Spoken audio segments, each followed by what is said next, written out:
video berikutnya. Video berikutnya adalah lanjutan daripada yang tadi ya. Sekarang hari Jumat ya. Hari Jumat tanggal hari Senin kemarin tanggal 8, 9, 10, 11, tanggal 12 ya. Berarti tanggal 11 bulan 6 tahun 2020 saya membuat video pertama kali tentang materi filsafat yang dibagikan melalui akun YouTube ya, di Facebook juga dengan menggunakan whiteboard secara bersamaan. Walaupun dulu-dulunya saya pernah ngirim tetapi tidak menggunakan whiteboard ya. Nah, kita akan lanjut kepada masalah tentang Socrates tadi. Saya ulang kembali, sangat berbahaya apabila kita mempelajari tentang filsafat Plato ya. Karena itu nanti akan bertabrakan dengan keyakinan kita kekristenan ya, juga beberapa aliran kepercayaan pasti ada yang bertentangan dengan Plato.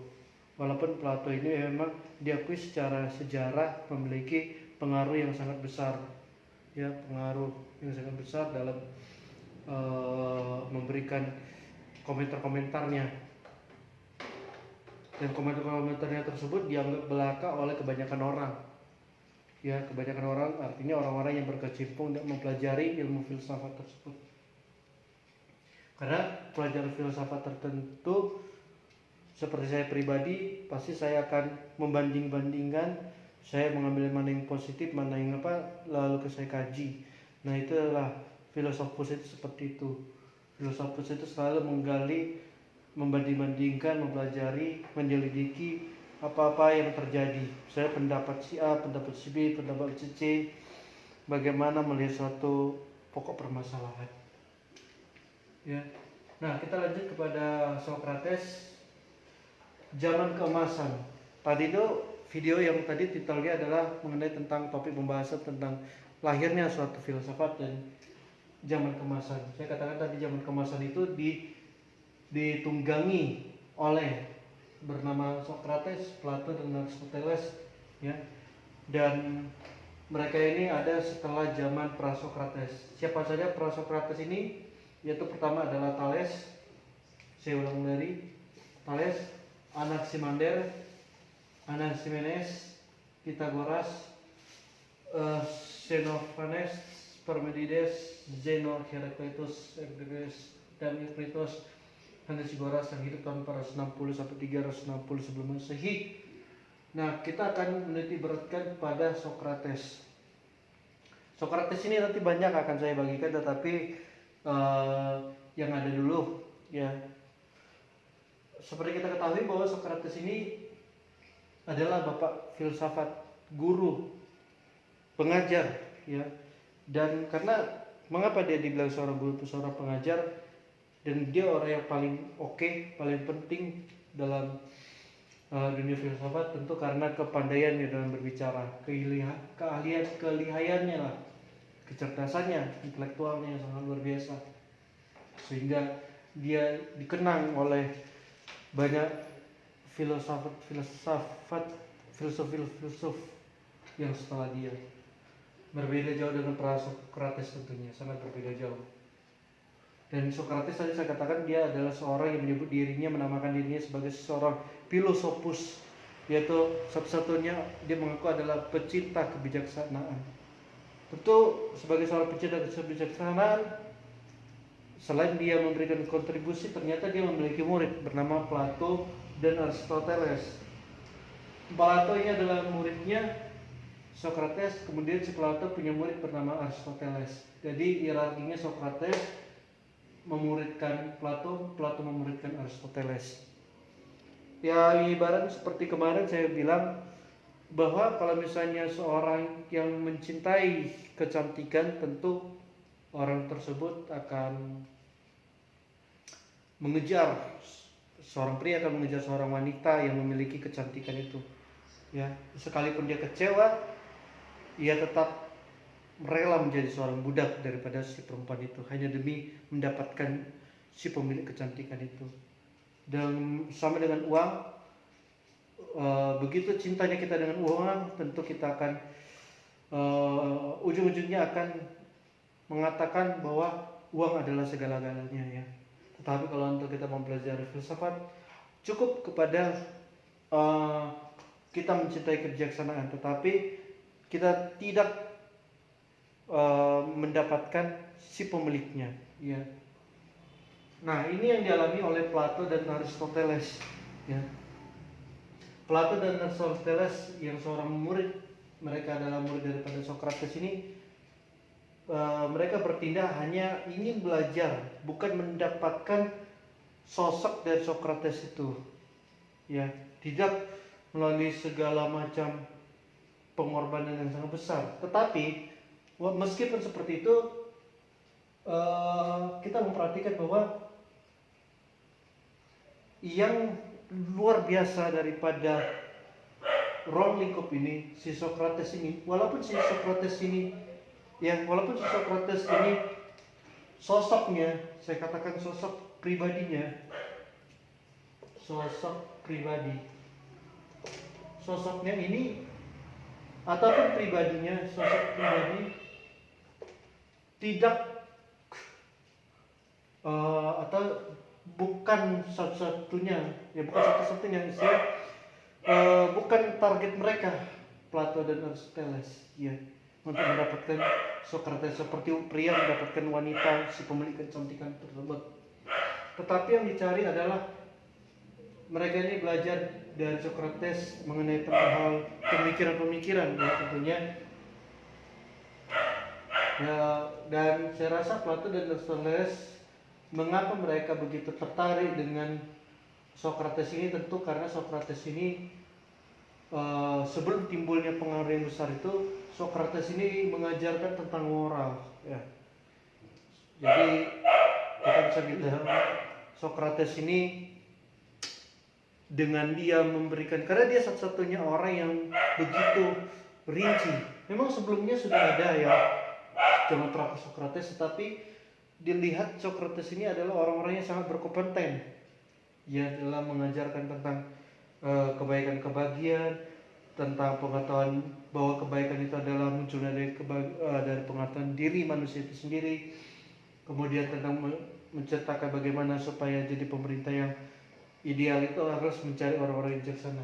Tentu hal-hal sedemikian rupa ini membuat Plato dan Aristoteles nantinya juga tertarik ingin mendapatkan kebijaksanaan yang seperti yang dimiliki oleh Socrates, yang walaupun nantinya itu mereka belajar dan mereka ini Plato dan Aristoteles mengembangkan lebih lagi ya.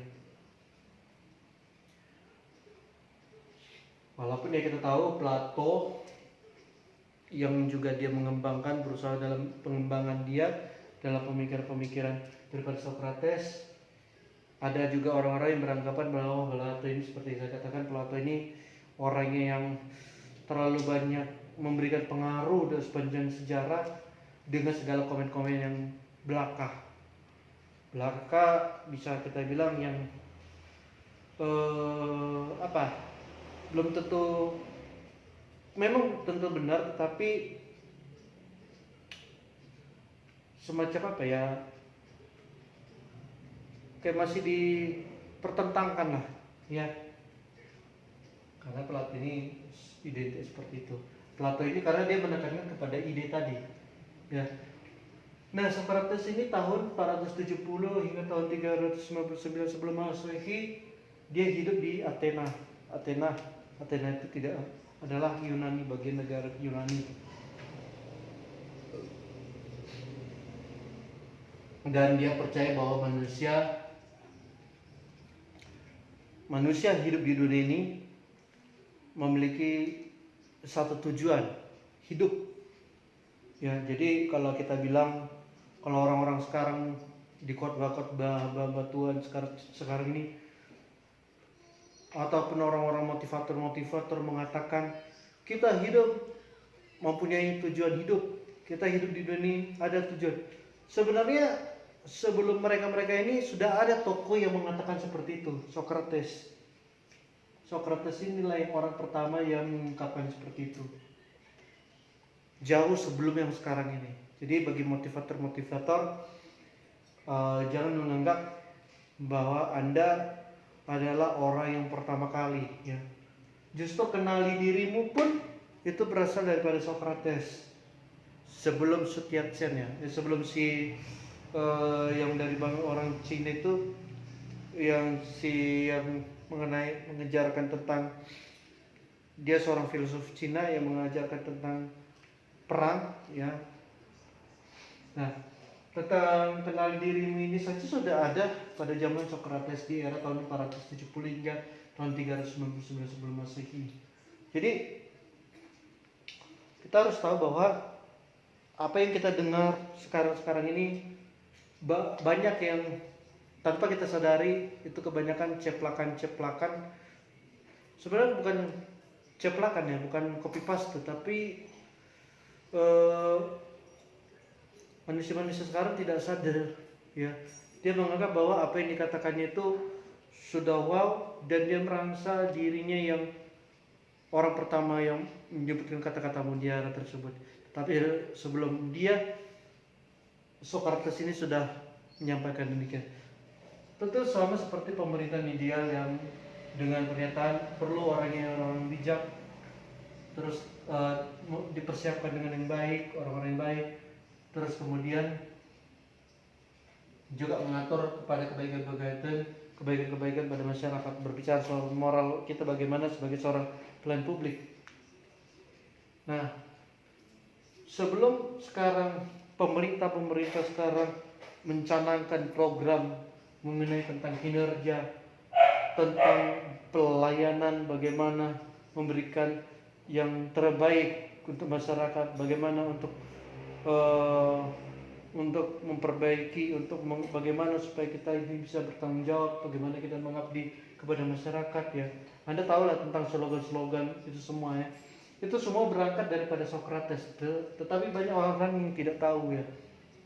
Karena manusia merasa bahwa ide tersebut datang dari diri mereka ini.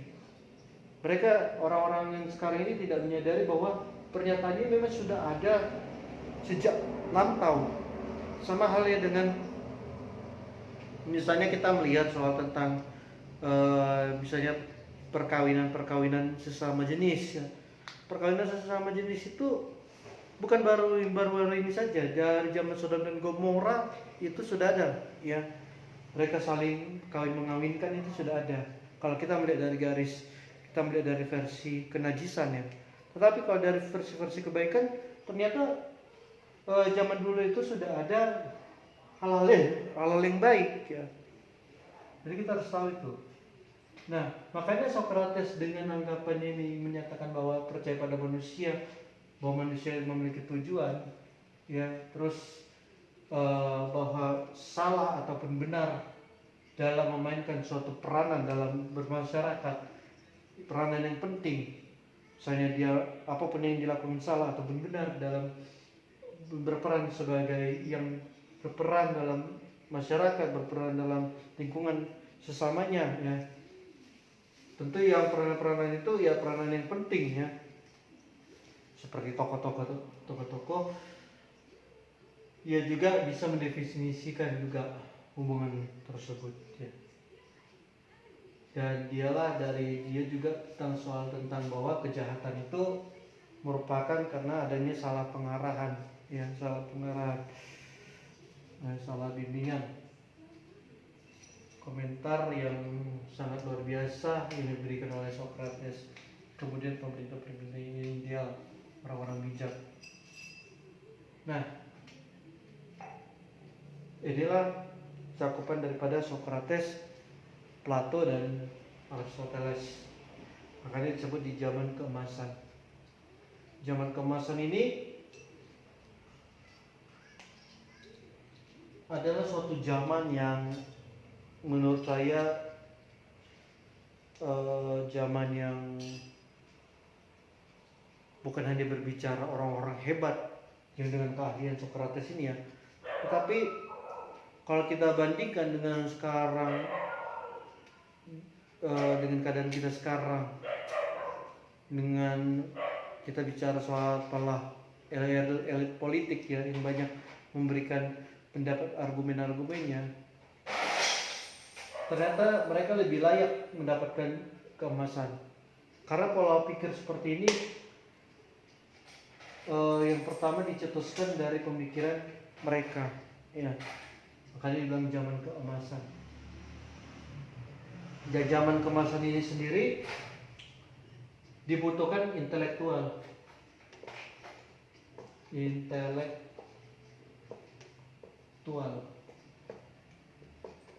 Tentu untuk menuntut kepada intelektual ini, untuk menuntut intelektual yang tinggi, ya, maka harus terlepas daripada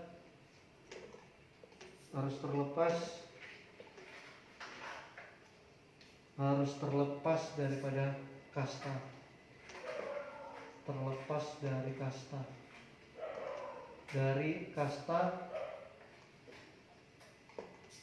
agama, atau kita bilang rohaniawan lah.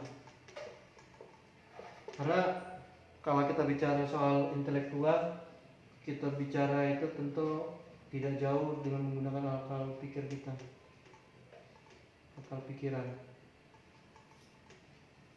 Logika.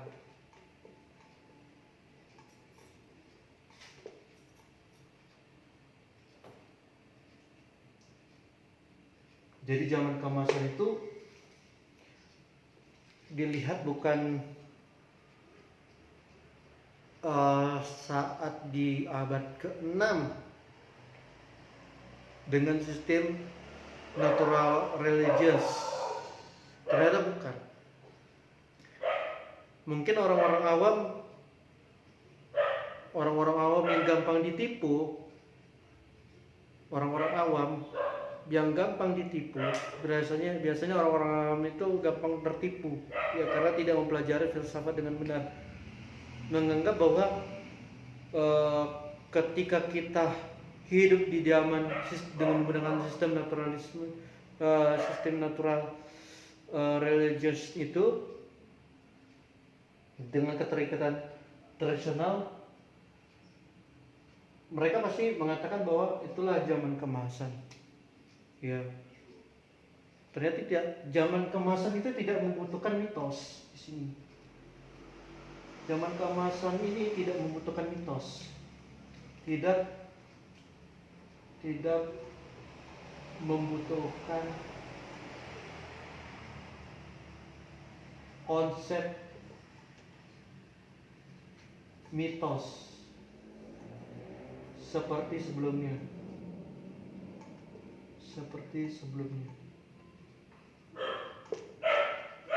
Ya, zaman kemasan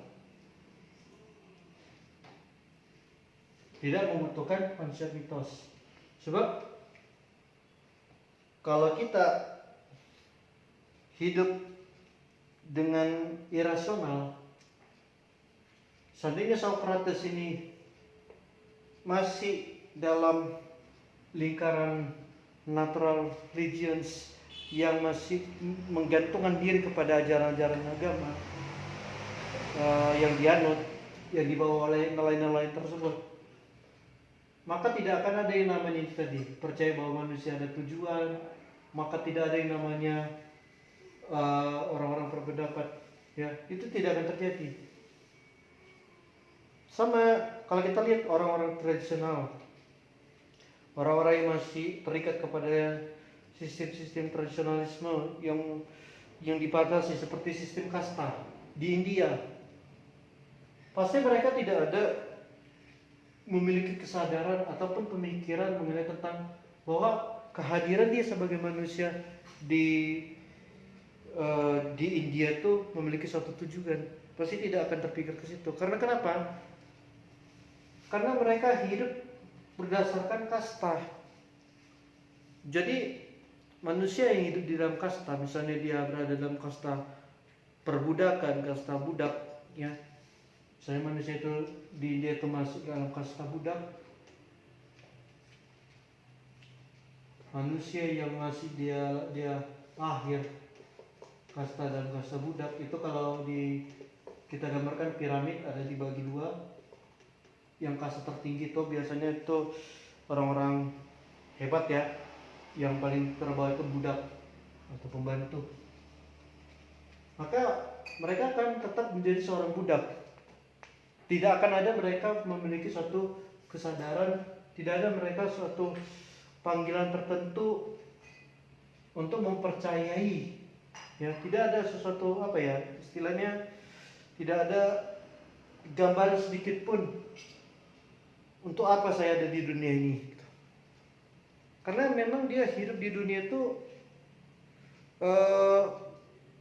hanya ya udah terlahir di dunia dengan kasta dan dia mengikuti aturan kasta sosial seperti itu gitu.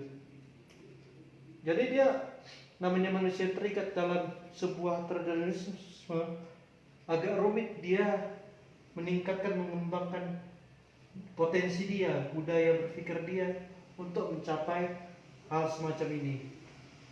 Sangat sulit ya. Anda bisa bayangkan, misalnya Anda berada dalam keluarga yang misalnya di provinsi-provinsi tertentu yang masih memegang teguh apa ya, yang tidak percaya dengan kemajuan teknologi, yang tidak percaya dengan pengetahuan-pengetahuan yang sekarang ini. Ya tentu ya, walaupun Anda tidak berada di dalam suatu hidup kasta, tetapi Anda akan sama seperti di daerah-daerah lain di zamannya Yunani ini. Ya, pasti sama. Hidup yang sangat menderita sekali ketika kalau kita hidup di tengah-tengah lingkungan seperti itu. Makanya dengan adanya filsafat ini kita merefleksikan, kita diajar untuk memahami siapa diri kita ini sebenarnya. Kita diajar bagaimana untuk memahami di mana dunia kita tinggal, kita memahami lingkungan kita memahami menyikapi apa yang terjadi. Kita bisa melihat fenomena yang ada, ya. Tapi kalau kita misalnya masih terikat kepada natural ini tadi, maka sudah pasti kita tidak akan memiliki kepandaian, kita tidak memiliki tanda arti intelektual ya. Malah juga yang lebih luas daripada bijaksana seperti kerajinan, seperti yang saya ulas kemarin itu ya, itu juga tidak bisa didapatkan ya. Karena kerajinan itu kan berbicara soal potensi ya, potensi kita mengembangkan. Kalau kita mengembangkan potensi itu kan harus dikerap kerjakan dengan kita mengikutinya, dengan kita menjalani secara rajin. Tidak ada kita misalnya mengembangkan kompetensi tanpa yang namanya kerajinan itu sendiri. Dan banyak hal ya, banyak hal yang misalnya tentang kebenaran pertama seperti saya ulang kemarin, pengetahuan yang luas, kebajikan intelektual, pertimbangan yang sehat, kecerdikan dalam memutuskan hal praktis, itu tidak akan bisa dapat. Bagaimana kita bisa memiliki kecerdasan untuk hal-hal yang praktis kalau kita masih memegang namanya natural religious? Tentu sangat sulit. Tidak bisa orang bisa cerdas ya. Tidak ada yang namanya orang cerdas kalau tidak melalui akal pikiran. Justru dengan menggunakan akal pikiran itulah kita bisa menjadi orang yang cerdas. Tapi kalau orang yang terikat dengan tradisionalisme, masih percaya dengan mitos-mitos, maka yang ditakutkan adalah kehidupannya itu tidak ada intelektual dalam dia berpikir, dan dia tidak memiliki sebuah konsep kebenaran yang pertama ya. Artinya dia tidak bisa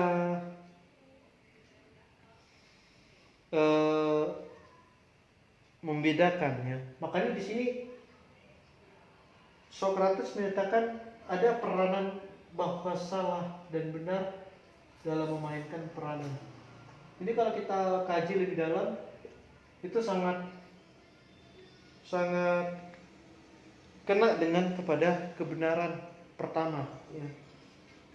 Kalau di sini tadi saya katakan ida rajina, kebenaran pertama, pengetahuan yang luas. Ya. Pengetahuan yang luas juga perlu. Orang yang hidup dalam natural religion, manusia yang masih berpikir dengan konsep-konsepnya yang konsep-konsep yang mitos, yang mengarah kepada sophists dengan simbol kesombongannya, maka tentu pasti ia tidak memiliki pengetahuan yang luas, ya, tidak akan memiliki pengetahuan yang luas karena cakupan dalam pemikirannya hanya seputar apa yang diketahui. Artinya dia tidak bertanya, dia tidak memiliki suatu niat untuk bertanya, gitu kan? Dia hanya seperti orang di India itu dengan kasta, dia tidak bertanya mengapa saya menjadi budak, mengapa karena itu tadi sudah kasta sosialnya.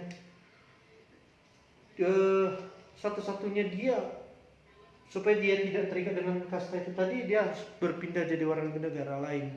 Ya. Dia tidak bisa akan keluar dari situ. Tradisionalisme.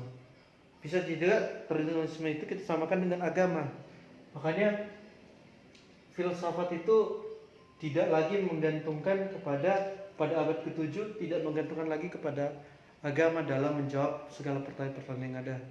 Kalau di Alkitab, di kitab-kitab suci mengatakan bahwa misalnya bumi itu bulat, bumi itu diciptakan dengan kalau di kitab suci itu kan ada dikatakan bagaimana penciptaan itu terjadi ya. Makanya orang-orang filsuf dulu masih juga ingin berusaha dengan akal pikirannya, berusaha seperti tadi saya katakan dengan hujan itu.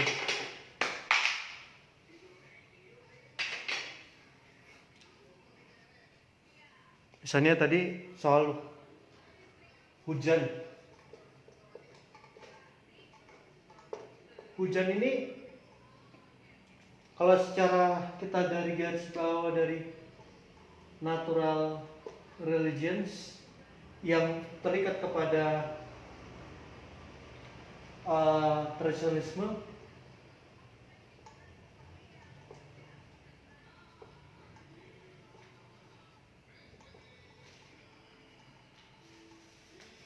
yang juga dia kita bisa masukkan kepada agama, maka kita akan mendapatkan misalnya di dalam Alkitab itu dikatakan bahwa hujan itu adalah pemberian dari Tuhan ya, berkat. Berbicara soal berkat, kita taruh di situ berkat. Nanti ini masuk kepada metafisika, masuk kepada berkat.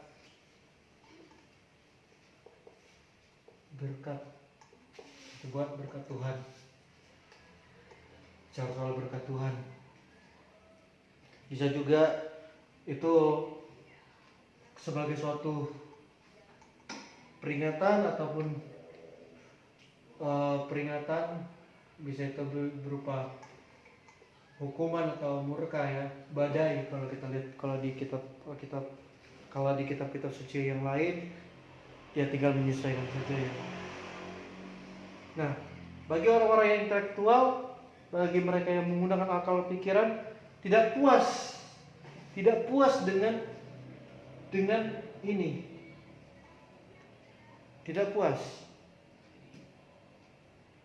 karena mereka ingin sekali lebih mengambil secara pendekatan, lebih menggunakan metode menggunakan nalar pemikiran.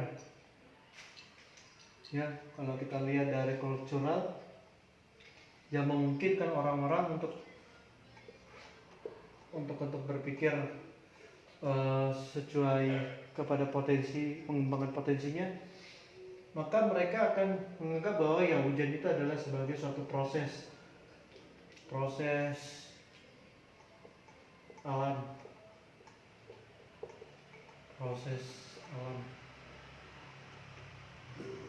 alam misalnya yang menyangkut misalnya proses alam di sini adalah tidak jauh seperti geografi ya. Geografi misalnya Anda tahu bahwa misalnya hujan itu bagaimana, curah hujan itu dari yang namanya panas atau apa ya. Anda kalau belajar itu di IPS itu banyak kalau seperti itu. Dan mereka yang melihat dari sudut pandang akal pikiran dengan menggunakan akal pikiran dan menganggap hujan ini hanya sebatas proses alam semesta, proses ya, dan ini bukanlah mitos, bukan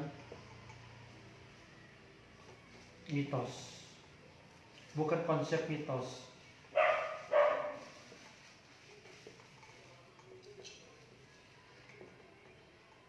Makanya perenungan filsafat itu adalah tadi saya katakan upaya dalam membangun suatu sistem ya.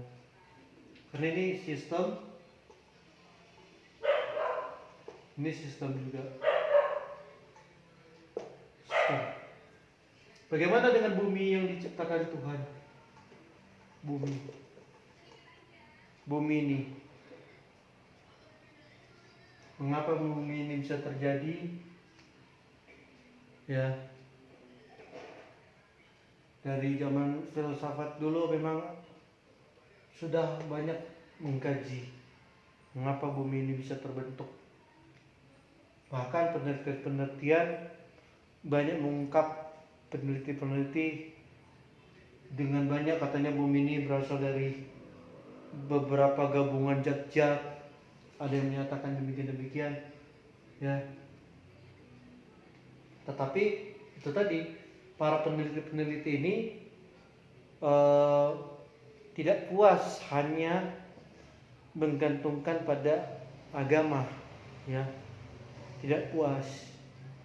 Mereka tahu itu dari Tuhan datangnya, tetapi mereka ingin tahu, bertanya terus. Makanya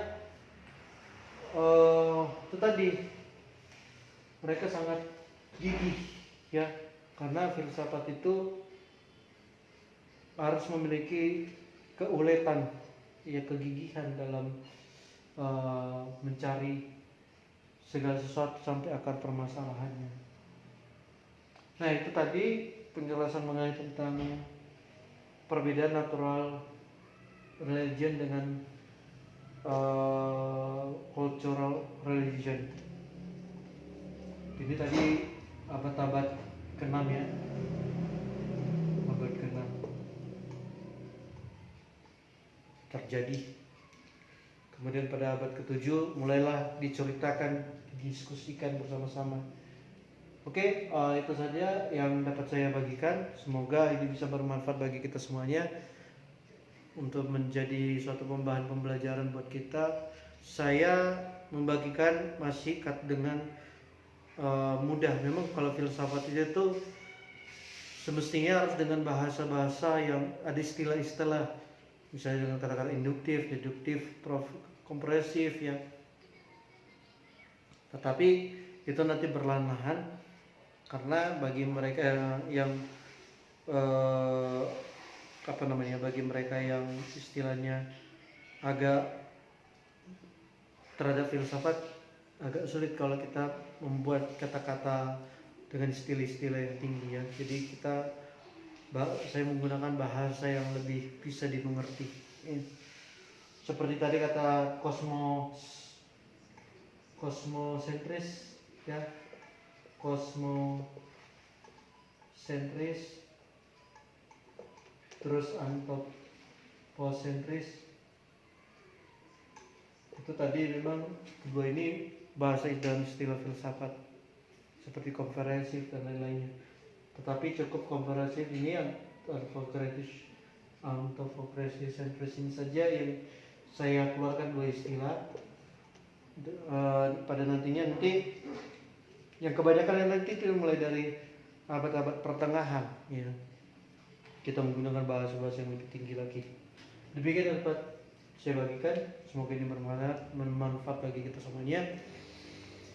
Jangan lupa untuk like dan subscribe YouTube saya. Dan saya sangat berterima kasih atas kesempatan saudara yang turut menyaksikan video ini secara langsung.